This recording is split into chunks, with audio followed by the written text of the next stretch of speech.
பெரியவர்கள் முதல் குழந்தைகள் வரையிலான இந்தியர்கள் கைவிலங்கிடப்பட்டு அமெரிக்காவிலிருந்து நாடு கடத்தப்பட்டதைக் கண்டு பிரதமர் மோடியின் ரத்தம் கொதித்திருக்க வேண்டாமா என மதிமுக பொதுச் செயலாளர் வைகோ கண்டனம் தெரிவித்துள்ளார்.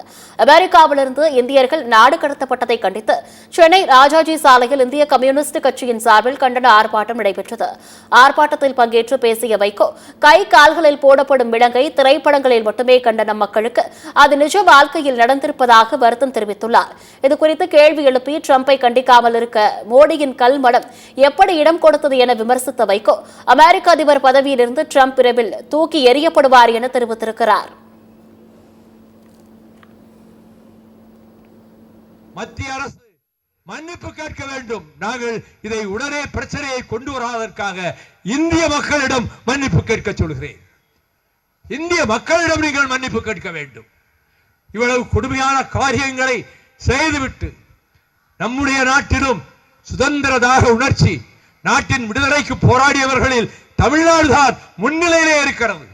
அந்த தமிழ்நாட்டு மக்களையும் சேர்த்து அங்கே விலங்குகள் பூட்டி கொடுமைப்படுத்துகிறார்கள் என்றால், சித்திரவதை செய்கிறார்கள் என்றால் நெஞ்சம் கொதிக்குதடி, ரத்தம் துடிக்குதடி.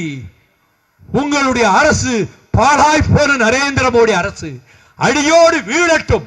வருகிற தேர்தல்களிலே அடியோடு வீழட்டும். நாட்டின் ஜனநாயகம் காப்பாற்றப்படட்டும். மீதம் இருக்கக்கூடிய இந்தியர்களை இந்த நிலைமைக்கு ஆளாக்காமல் கொண்டு வந்து சேர்க்க பாருங்கள். இப்படி விலகி போட்டதற்கு முதலிலே எங்களிடம் மன்னிப்பு கேட்க வேண்டும். அதுக்கு பிறகு அமெரிக்க அரசு மன்னிப்பு கேட்க வேண்டும்.